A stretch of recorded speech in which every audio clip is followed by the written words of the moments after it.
Bon, clairement, ta manifestation bloque, mais tu ne sais pas pourquoi. Tu ne sais pas qu'est-ce qui fait que ça bloque et tu aimerais savoir. Eh bien, je te donne ça tout de suite ici. Alors, qu'est-ce que ça nous dit? Tu es peut-être dans un mal-être.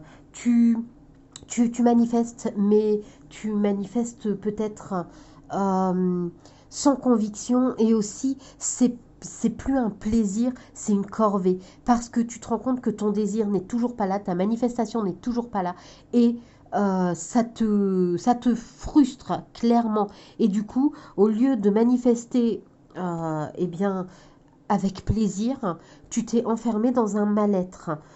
Du coup, reprends confiance en toi et peut-être que pendant un jour ou deux, euh, eh bien, prends un peu de recul. N'utilise pas forcément de techniques parce que les techniques ne manifestent pas. C'est nous, c'est notre subconscient qui manifeste. Les techniques sont simplement là pour nous aider. Donc, pendant un jour ou deux, n'hésite pas à prendre du recul.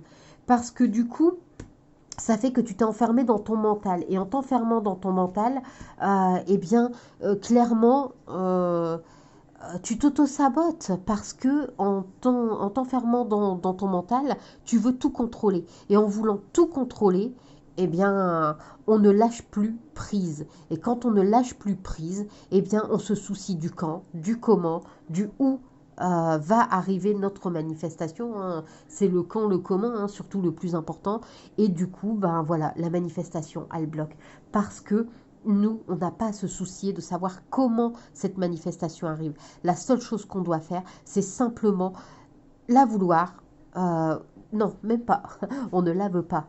On part du principe où on l'a déjà. On a notre manifestation, point, ça s'arrête là. On vit dans sa finalité. Et à partir de ce moment-là, le mental, on l'efface parce que tout simplement, on n'a plus besoin de savoir comment je vais l'avoir, comment je dois faire, quand je vais l'avoir, parce que on part du principe où on a déjà notre manifestation.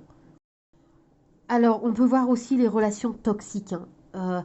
Tu es peut-être entouré de personnes qui peut-être ne croient pas en la manifestation ou peut-être que qui une fois que tu leur en parles ou que tu essaies d'être positive ou positif hein, avec ta manifestation, eh bien ces gens te disent oui, non, c'est n'importe quoi, machin. Enfin, ces personnes ne sont pas vraiment des personnes qui t'encouragent. Donc, repère-les, ces personnes, et ma foi, ne les écoute plus. Si tu peux t'éloigner de ces personnes, éloigne-toi de ces personnes. Si ce sont des personnes dont tu ne peux pas vraiment t'éloigner, euh, alors à ce moment-là, prends simplement sur toi de ne plus les écouter. Et si tu appliques tout ça, alors ça sera plus facile pour toi de manifester. Allez, commente-moi, mets-moi en commentaire le mot force ou le mot puissance, pour montrer à quel point tu peux être fort, à quel point tu peux être puissant, parce que c'est toi ton propre créateur, parce que c'est toi ta propre puissance, ta propre force, parce que tu crées toute ta vie sans exception. N'hésite pas non plus à liker la vidéo, à la partager, à l'enregistrer et surtout n'hésite pas à t'abonner. C'est gratuit, ça ne mange pas de pain, ça fait toujours plaisir et ça permet de ne rien rater. En attendant, moi je te dis à très vite. Bye!